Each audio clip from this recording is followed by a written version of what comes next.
Now, I thought about titling this sermon. In fact, I did title this sermon, Keeping Our Promises. And that is certainly an appropriate way to describe what Jesus is talking about in these two paragraphs. But upon further reflection, I think what he is calling us to is something deeper. He is calling us to be people who are true. True to our word and true to what God has made us to be. Now, there are a lot of different ways that we could sort of get into all of this and try to explain what these two paragraphs have to do with each other and why they're so important to Jesus. But I thought we would start with a lesson in language. I know, it's everybody's favorite thing to do, English class. But bear with me here. When you think about the word true, the English word true, what definitions come to mind? What words or phrases describe this adjective, true?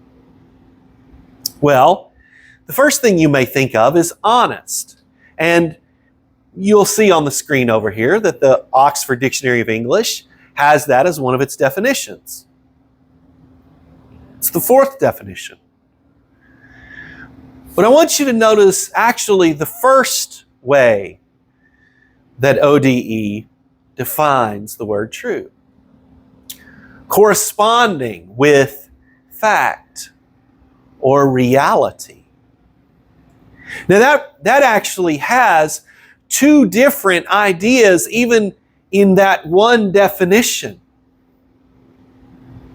I mean, it's one thing for our beliefs or our statements to correspond with fact.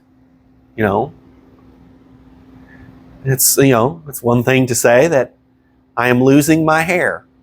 That is a statement that corresponds with fact, unfortunately. But it's quite another to say that a statement or an action or a belief corresponds with reality. That it is true. The Oxford Dictionary of English writers use the word genuine for that shade of this word's meaning. It's different, isn't it, to be genuine than it is to be factual, to be real. Right? So, the example that the Oxford writers use is true love. I want you to hold on to that example because we're going to come back to it. And then look at the third definition up here. Loyal or faithful. Now, isn't that interesting? So we've moved well beyond the idea of something being factual or honest, haven't we? Now we're not just talking about even genuineness. We're talking about loyalty, reliability, faithfulness. Now, the Oxford folks don't use this word, but I think it makes sense. We're talking about endurance, perseverance, something that continues over time, right? So when the love songs of the 1950s and 1960s asked, is your heart true? Is your love true? They were asking, is it genuine? Right.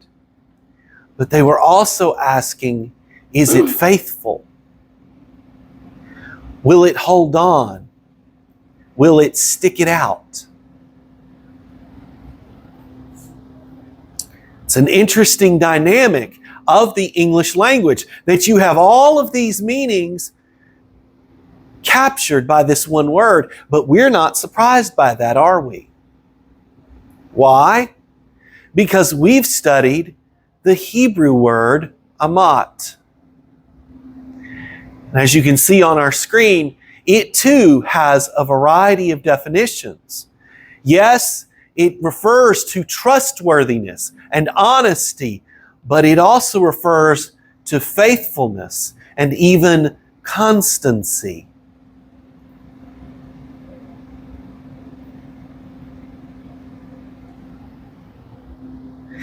And our delving into the language of trueness or truthfulness quite naturally causes us to ask, well, what does it mean that God is amat? That God is faithful, that God is truthful or trustworthy? What does that look like? And sometimes our most profound lessons in theology are the things we learn from stories, from events. We've already said the real test of truthfulness is what happens when the going gets tough. What happens when things go against you? What happens when, for example, your favorite politician is shown to be a liar and a criminal? Will you make excuses? Will you try to get out of it? Will you try to avoid the responsibility that you have taken on yourself? Or will you do what God did? Think about these key turning points in God's interactions with human beings. What does God do when Adam and Eve disobey Him? How does God react to that disobedience? And sure enough, God allows them to experience the consequences of their disobedience, but He also speaks to them a word of hope. Veiled though it might be, He says to them, yes, the serpent's head will strike your heel, but your heel will crush his head.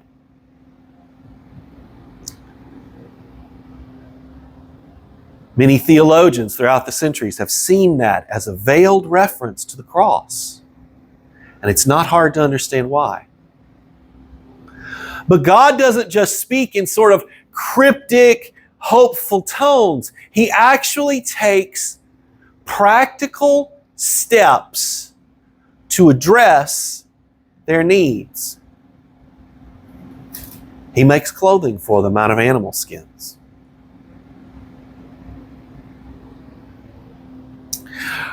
What about when Israel is at the foot of Mount Sinai?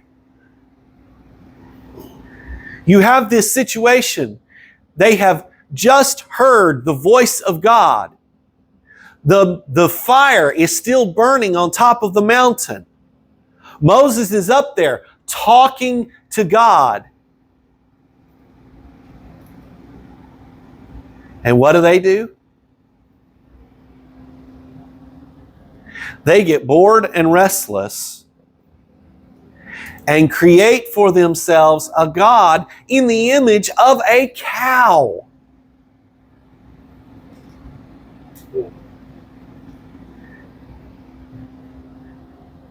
And then they have a giant orgy in celebration. They shatter the covenant. How does God react? There is a promise of punishment for the disobedient. But God does something else. He reestablishes the covenant. He reforms it. He sends Moses back up the mountain with more tablets, right? And against his better judgment, God capitulates to Moses' request. Don't leave us out here in the wilderness. Don't just give us a map and then say, okay, off you go. And God's like, no, Moses, I can't stay with you people. I'll kill all of you along the way. And Moses is like, no, God, if you leave us, there won't be anything to distinguish us from the other nations. Moses wasn't wrong, by the way. And God says, all right, I'll go with you. I'll do exactly what you have asked. And when Moses, if I were Moses right then, I'd be like, okay, I need to just close my mouth because I've already pressed my luck as far as I've rescued these people from being destroyed by God. I've convinced God to reestablish the covenant. I've even talked God into staying with us as we go on this journey. I just need to close my trap. But that's not what Moses does. Remember, we've talked about this. Then Moses says, okay, God, now I want something for me. Show me your glory. Now, as we've talked about, God doesn't really show Moses his glory because God knows that Moses can't handle it. He's not holy enough to handle it. He'll blow apart. So, what God does do is show Moses his goodness. God leans into the relationship precisely at the point that he could have checked out. Right?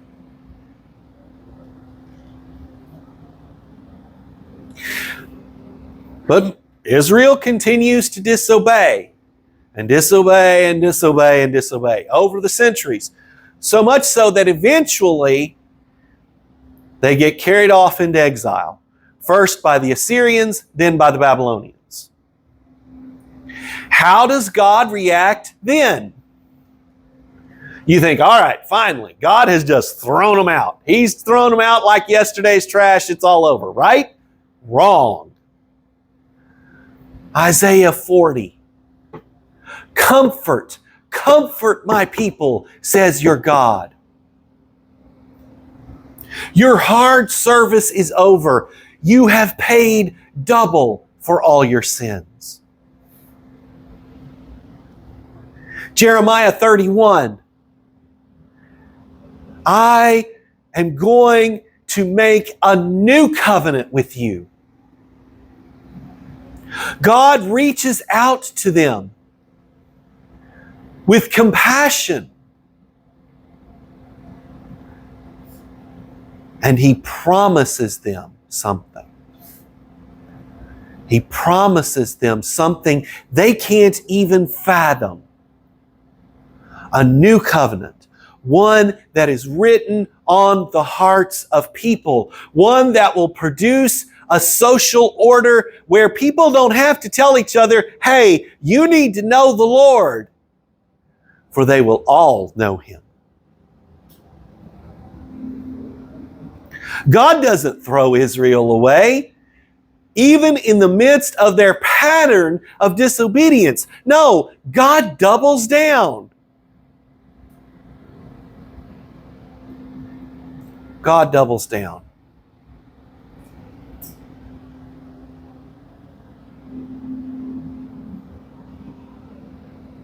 What about Jesus? Does Jesus follow this pattern? What about him? Remember, it's one of our theme verses this year.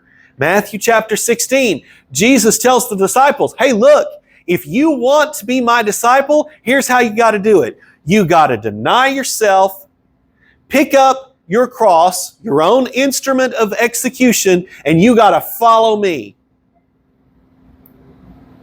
And when they have the opportunity to do it, do they do it? No.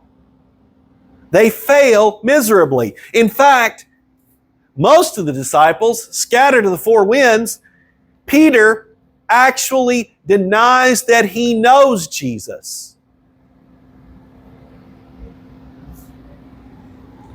How does Jesus react? Does he go out and get a whole new set of disciples?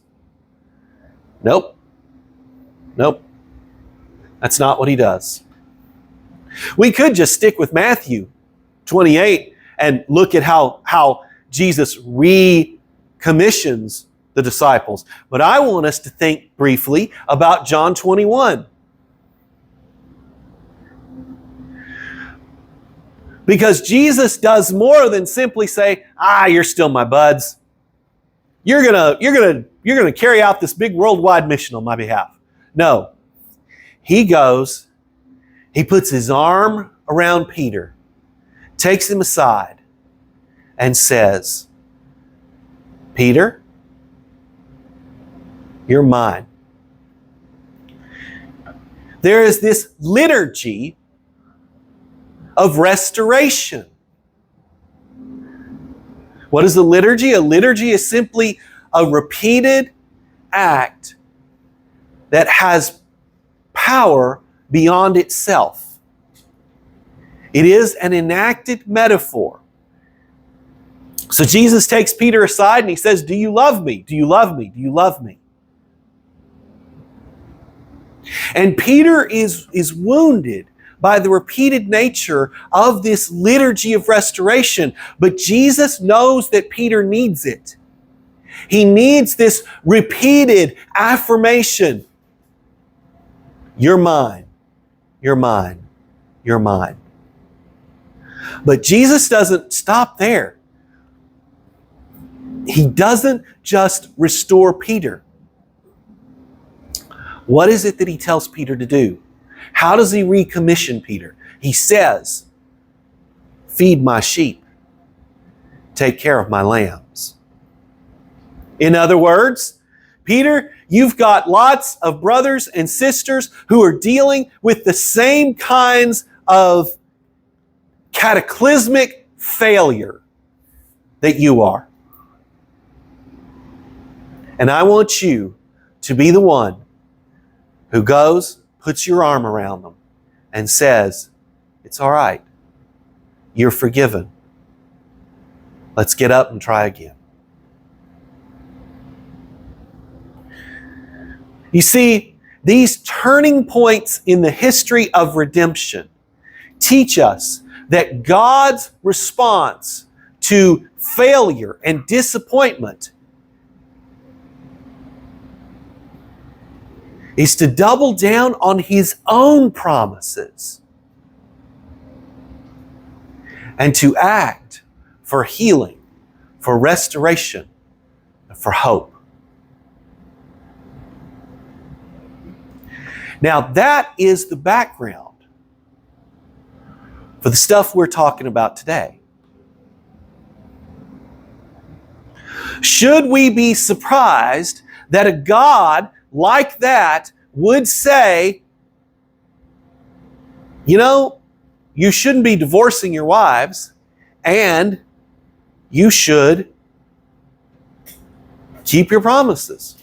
In fact, it's better just not to make promises at all. Just do what you say you're going to do.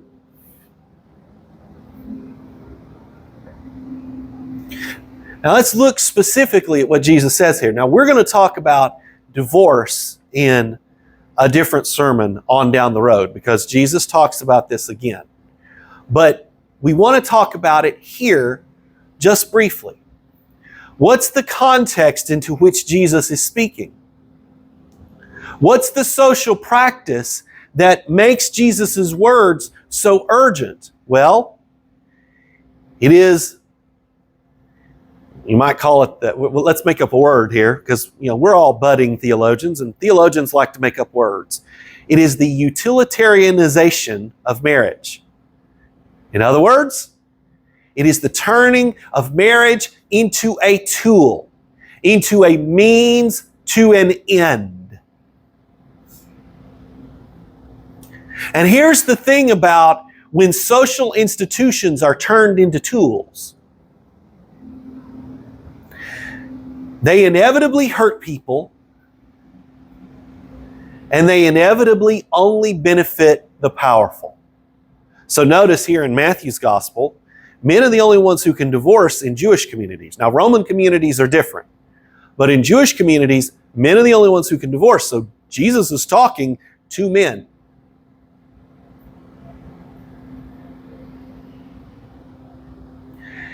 Now, of course, the Romans were famous for how they made marriage into a tool, because Roman men and women would divorce one another so that they could marry up the hierarchy. You know?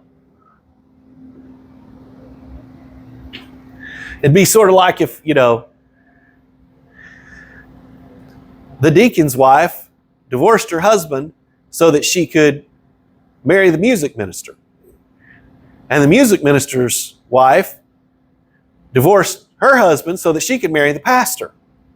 Sort of moving up the hierarchy, right? But here's the thing. Sometimes Jewish men used marriage as a tool as well. A tool to build their family. A tool, yes, to establish their credibility and their honorability within their community. A tool for their own happiness. We'll talk about that more when we get to Matthew 19. And indeed, I would say that all of us are tempted at different times in our lives to use marriage as a tool, thus depersonalizing the relationship that marriage constitutes. Now, what is Jesus' response? Well, it's not a new one. I'll tell you that. It's not a new response. If you go back and you read Malachi 2, you realize, oh, wait a minute, God never was really that happy with this whole divorce thing anyway. Why? Because it doesn't reflect His character. We'll come back to this again. We'll come back to this later. But even the exception clause here demonstrates that Jesus sees marriage as being an arena for expressing our faithfulness. Our faithfulness to God and our faithfulness to our spouse. It is not something that we should evaluate on the basis of its usefulness or on the basis of our happiness. Now, you want a countercultural message? That is a countercultural message. And it might not even strike us as being that appealing. But I hope that as our journey through Matthew unfolds, it'll make more and more sense to you why Jesus takes this perspective. Why it's absolutely vital for Him to take this perspective.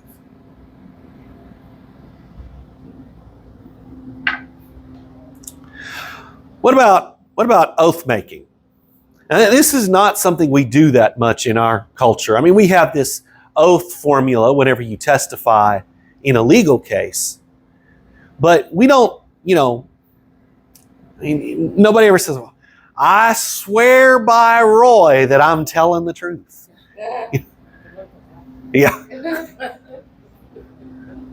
I swear by the hair on Roy's head that I'm telling the truth. Well, I can't swear by my own hair. It keeps going away. So, I swear by somebody's hair. I swear by Wendy's hair. How about that? We'll go there. That's not something we do, but they did.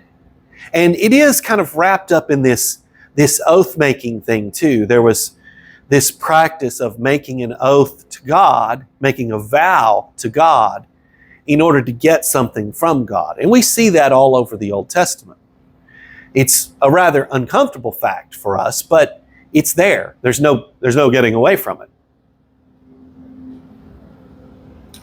The problem with this practice, whether we're talking about swearing or vowing, is that, like the way people treat marriage, it's something that people can use for their own purposes. And in fact, they can misuse it. We see that in Matthew 23. We'll come to that later too. And for Jesus, this is problematic. For one thing, you typically swear by something greater than yourself. So you swear by God. But see, the thing is, Jews didn't want to mention the name of God, and they understood that it might be a little sacrilegious to swear by God. So we'll swear by heaven, or by earth, or by Jerusalem, or by the temple, or something like that invokes God's authority to defend our honesty, right? That's the problem with, of course, that is that it then makes God a servant of our own will. It does not show proper respect for the fact that God is God and we are not. And then, of course, the problem with swearing is that the other thing you can swear by is you can swear by something of yourself, I swear, Well, here's the thing. You, as Jesus puts it, you can't even change whether one of your hairs is white or black. Or, what Jesus might say to us is, you can't even change whether your hair is there or not. Now, of course, that means that, we are not our own. We don't own ourselves. We belong to God.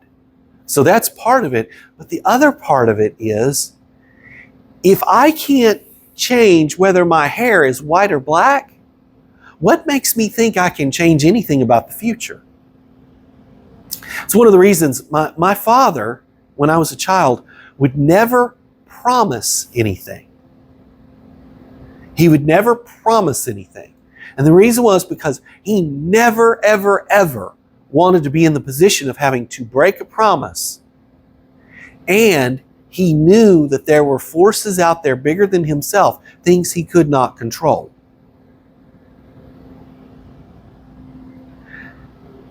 In a way, that's what Jesus is saying here. There's a lot of stuff you can't control. So what's Jesus's answer? Let your yes be yes and your no be no. In other words, actually stick to your word. Actually do what you say you're going to do. Actually speak in ways that are consistent with the facts. Back to our definition of true, right?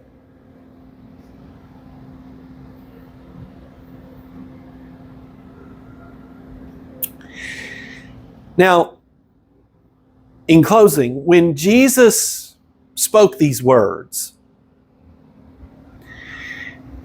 there were probably a lot of people in the crowd that day who didn't make the connection between these two paragraphs. They didn't make the connection between their honesty and their faithfulness. Sometimes we don't make that connection either. More to the point, sometimes we don't like these traits, the traits of honesty and faithfulness. They don't seem useful, they don't seem beneficial.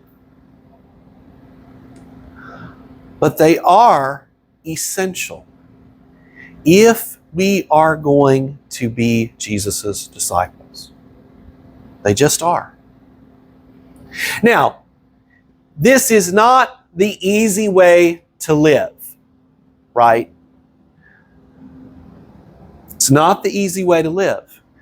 Jesus has already said that discipleship will be costly, or at least He's implied it, and He's going to keep on telling us about the costliness of discipleship. So the Christian life is not the road to your best life now. It's not what it is. But what we will learn is that the Christian life is the narrow road that leads to life. Real life. True life. Genuine life.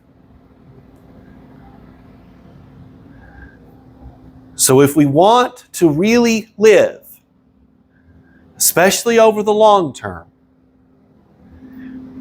we have to walk with Jesus. Let us pray.